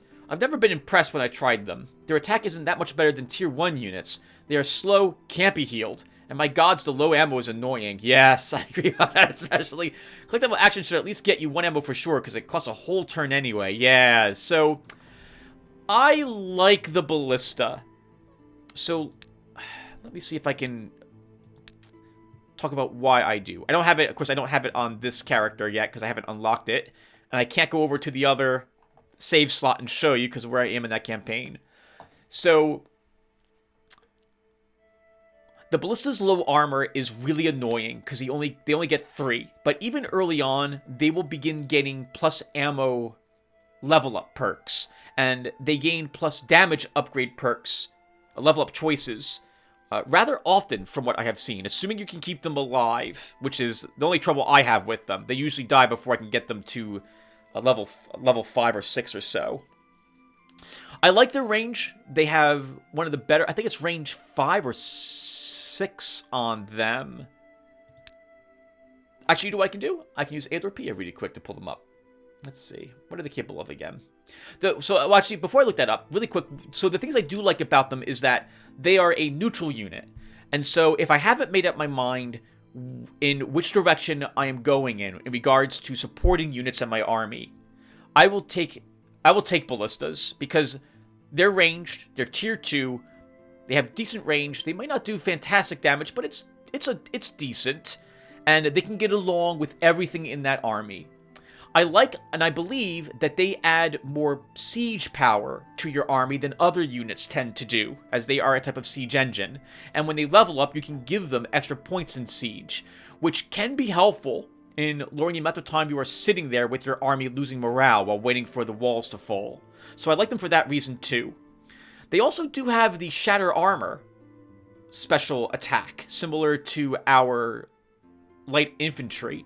So that could be useful if you keep pummeling something with them, that eventually you'll start doing damage, and can possibly do significant damage to enemies who already have very low amounts of range defense. But yes, their penalties are they are very slow. They only have 3 ammo, so you're going to start spending time trying to gather more ammo with them. But on that note, they can always try to gather ammo, so if you're not in any danger of dying, you can just have them sit there and gather ammo and then try to have them contribute to the battle again later on. Lastly, they do have good range defense on them themselves, being a siege engine, not a living thing. Like, I think it's 7 range defense normally. And so they can take quite a few hits. Like, I don't feel... If I see enemy bowmen or rangers arrayed against me, if I'm fighting off the light infantry army, I'll stick my ballista in their range, because they're either not going to shoot them, because they do like 1 point of damage, if that, to them, or they will shoot them, and maybe do a point of damage to them, and that's acceptable to me. So those are the reasons why I like them. But there are many other more better survival, better damage-dealing units that are out there. I finally tried out the Adventurer subclass from my scout last night. I've avoided it before because it always felt like splitting your upgrades between range and melee would be very inefficient. But I got a really good two-handed melee weapon early on and wanted someone to use it. Nice! Yeah, so if I remember correctly, the perks about the Adventurer... But I guess before we read the rest of your comment, is... Well, actually, I guess I'll read all of it first. I gotta admit, I'm impressed. Instantly switching weapons in combat has actually been very useful, and always having access to the treasury. That's right, yep. Lets you upgrade gear whenever. Plus the extra quest rewards and loot is nice too. Helps you collect more magic weapons to carry around. LOL. Yeah, so they kept adding more and more benefits to the Adventurer to make him more and more tempting to take, from what I can tell over the years for New Horizons. So my recollection of the Adventurer, when I had been last playing this game, was that he was able to immediately switch weapons in combat.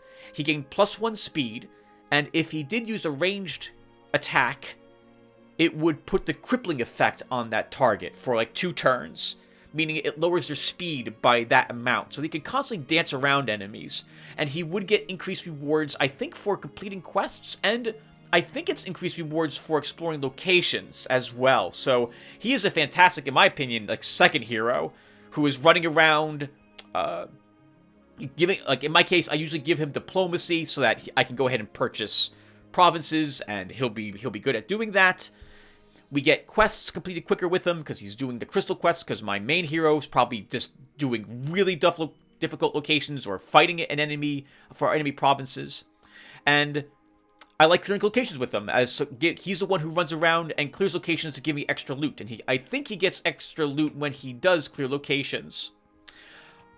I like that if they've given him the option to access the treasury whenever, that's amazing. That's really helpful to keeping all his gear as in tip-top shape. He's always been able to switch weapons as well instantly, which can be really useful. And I think in New Horizons, I think they made it so that whenever you take a weapon upgrade, a warrior upgrade, like if you take any of the, I don't know if it's combat, but I think at least for Weapon Master, you get twice the bonus.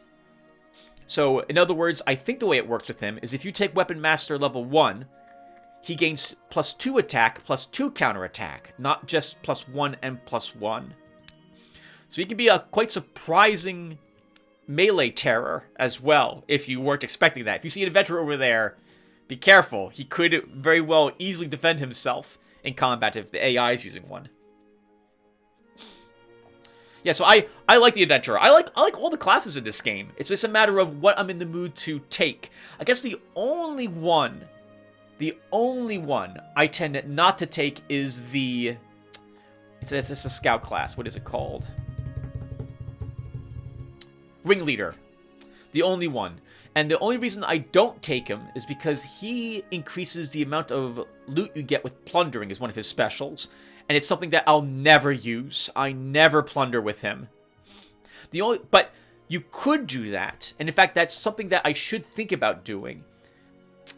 If I am going to lose a battle against an AI, for example, and I have several provinces... Well, if the enemy AI has a hero that is able to take my provinces without issue, I will start selling off the buildings, destroying them in those provinces. I will eliminate the guard to prevent the AI hero from getting any experience. So this is what I'll do if I can't kill a single unit in his army. And arguably, even then, if I can only kill one, I'm probably dismissing the guards if I can't put anything strong there to stop him from attacking me. Because I don't want to feed him money and experience points. And then I could also start plundering the provinces that are like 2 or 3 away from where he currently is, getting them in a really bad mood, and then moving away. This way he has to deal with uprisings in that province in the future. Of course, it would lower my karma for the Astral Master, but it is an option if I felt like I would need it. Sorry, I'm going to quite a few tangents there, Adorkable. Hopefully what I said made sense to you. Oh, Adorkable, you have another comment here. Finish the video now. Ha ha ha. I also played Tyranids. Still do, like once a year with my friends. I absolutely love swarm armies. Yeah, they're amazing. I love them in any game. In any game I play, I'm going to sort of deviate towards the swarm army. Like when StarCraft was originally coming out back in 1998, I spent a lot of times on the StarCraft forums back then.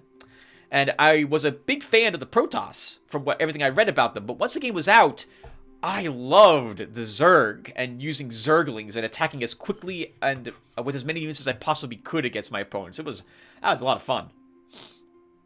So for all video games and for tabletop games, I prefer swarm armies if I can get them.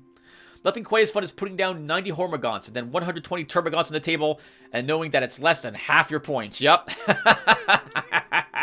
I know that as well. That is fantastic, isn't it? And you get to see the enemy's face, and there's so many models on the board. It's just wonderful. With Skaven, I'd have almost 500 clan rats on the table, and if I was lucky, I would only kill 100 or so myself, laugh out loud.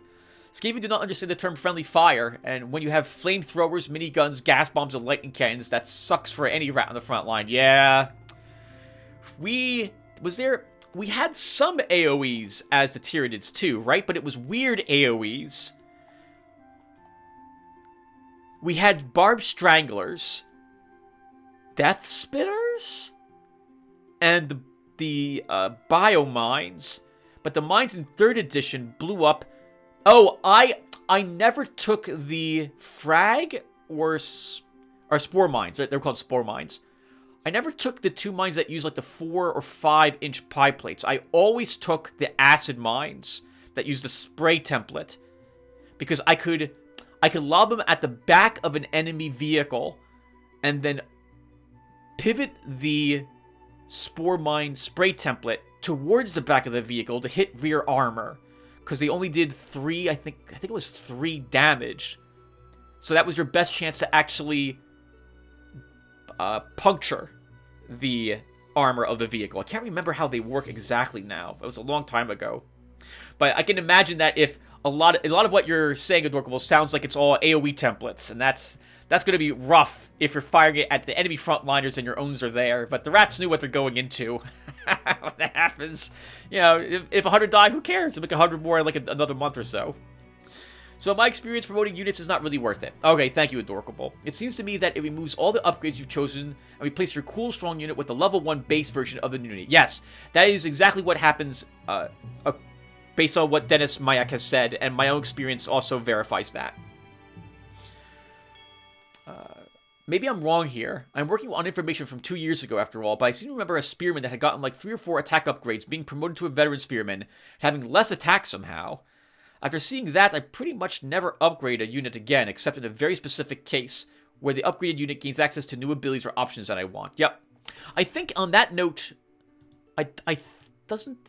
No, he doesn't. I thought the upgraded spearman gets access to the crippling strike. But I think that's an upgrade he has to take. Yeah. Oh, no, okay, he does have it.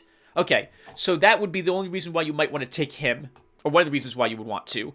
He gets 1 more ammo, he does 2 more range damage, and he gets a crippling strike 2 pick, which I don't think is an option for your spearman. At least I don't remember seeing it for my spearman.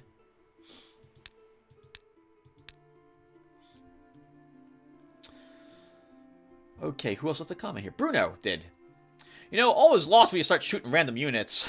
I'm sorry, you know all is lost when you start shooting random units. Yes. Yeah, there was nothing I think I made a few bad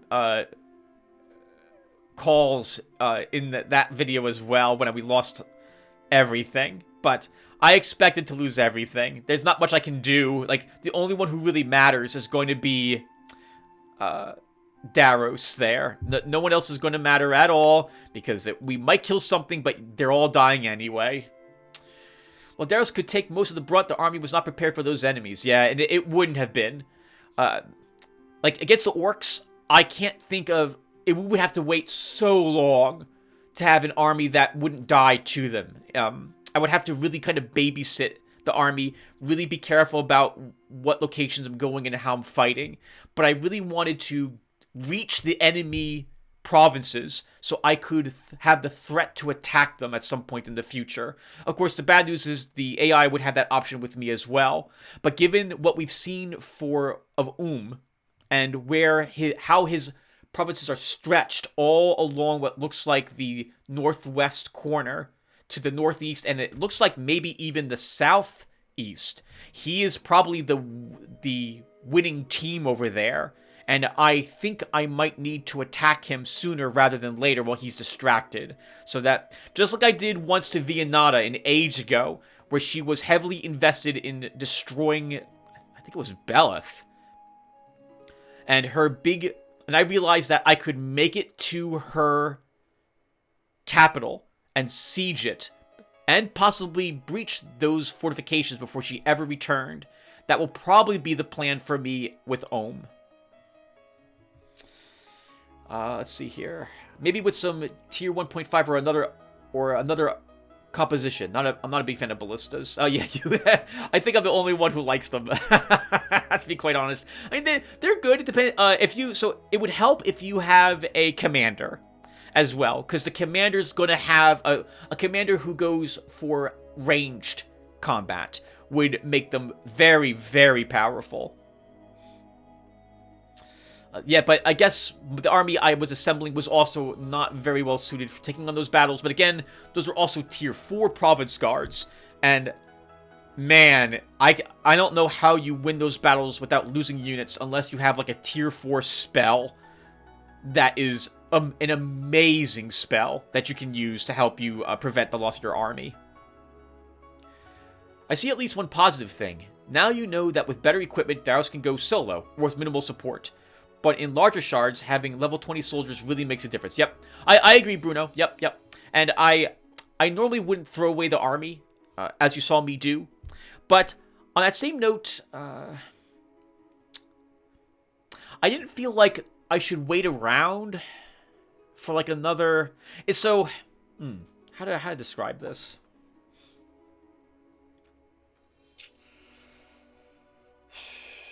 So, there's several things that went through my head as to why I decided to make the attacks then. First off, when one of the other AIs defeated Stenria, and I still think it's Ohm at this point, that tells me that one of the AIs has the capability of beating whatever local guards are able to be purchased at this moment, and likely has been doing so with all of his heroes.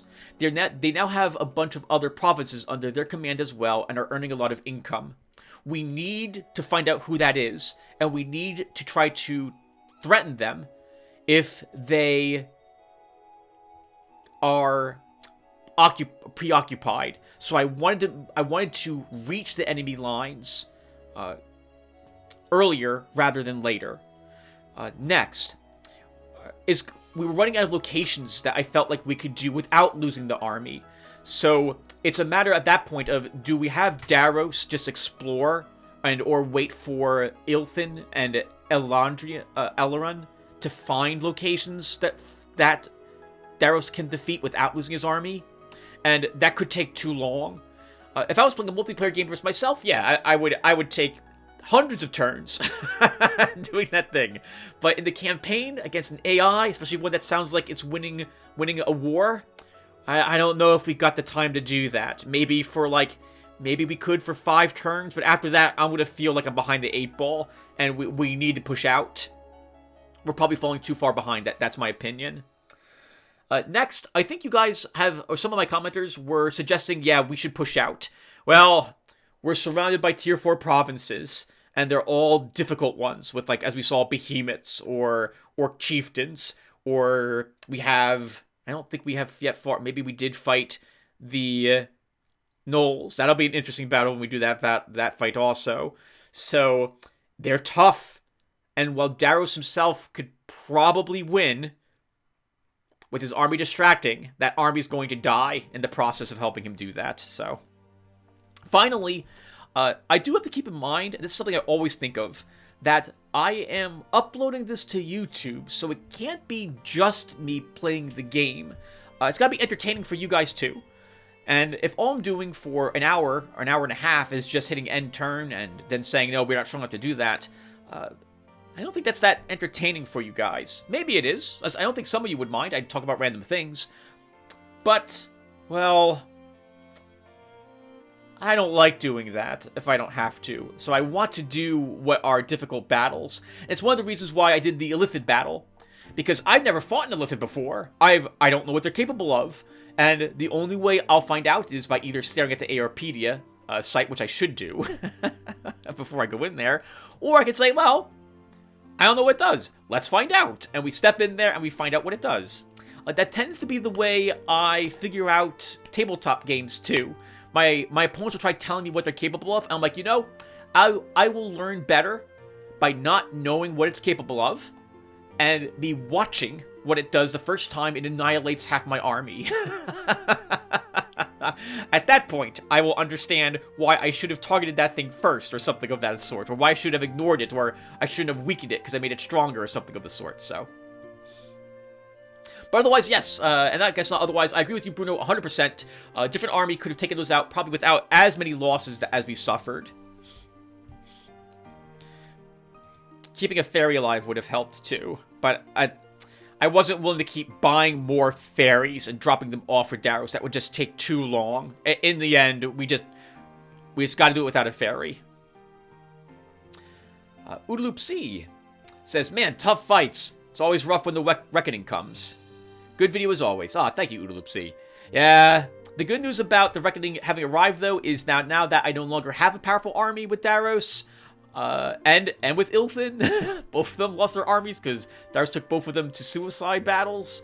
Well, I don't have to care about the army as much any longer. It's no longer a concern if the whole thing dies or not. It's just, can it help Daros take that province, or can we defeat that location with it, even if it gets all destroyed? And I think that's all the comments I have at this time. All right, everyone. So thank you guys for leaving them. And I will now begin to compress this down, and we'll get this part uploaded today. And hopefully I will see you guys tomorrow. A heads up that we're getting a blizzard, or something very close to one, tomorrow in New Jersey. I'm scheduled for 10 to 16 inches of snow so far, is predicted for my area, with like 40 or 50 mile per hour gusts of wind. I hope I don't lose power. That's going to suck, because I have no way to get it back on again. But, well, if I lose power, you won't see the next episode tomorrow. So hopefully that doesn't happen. And I will see you guys in the next one. Take care, everyone. Oops, not done. I've forgotten a comment Grouchish left behind some time ago, so let me go ahead and get to his comment from part 182. And Grouchish, I'm sorry, I missed this several videos now. Grouchish says, regarding the good versus the evil units, good are expensive, slow to level, but quite tough. 3 swordsmen with a healer behind them can tank a lot. The evil units are more glass cannons, or even glass cannon fodder. Sorry, or even cannon fodder, sorry. I hope to see an evil run one day. Thieves, shamans, sorcerers, assassins, etc. I think, Grouches, I did an evil run at least on one shard. I was taking evil units to try them. It was earlier on, because I think I had just unlocked Tier 2, and assassins were one of the only Tier 2 units I had unlocked at that time. And they worked really well. I liked them. As for the future, it's going to be difficult for me to do that. Lotaeri is a good aligned Astral Master, and so unless our hero starts with the Authority passive, all of the evil units I hire will naturally have a morale penalty with them upon being hired, and it will be difficult for me to work around that. I know lots of people just ignore morale, but morale can make a big difference, especially when you're sieging an enemy fortification. If all my units have -3 or -4 morale, because my Astral Master is so good aligned, it's going to be very difficult to do that without units fleeing off the battlefield and making the battle more difficult.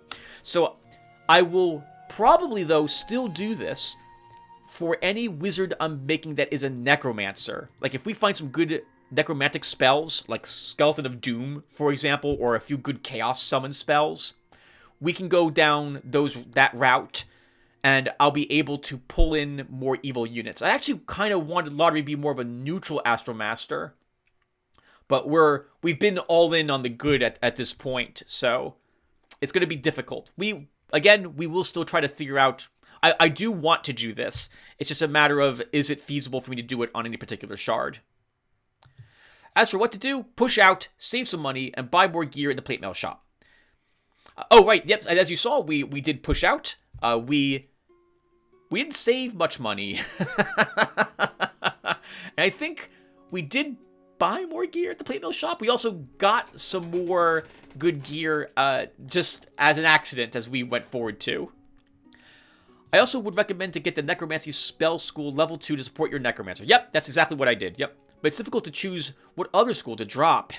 I love Seer's Stone, but I don't know about the other two. Good luck. Yep, no problem, Grouches.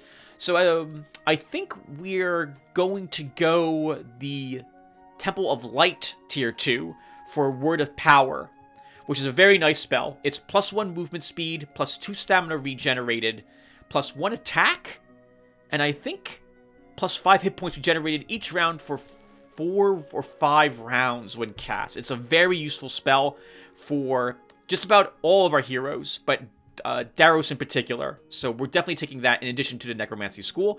And I think, as you saw, I gave Alarin the Ghoul spell also to help him. Alright, and now that's the last of the comments I think I have to read. So thank you guys again, and I will hopefully see you in the next one.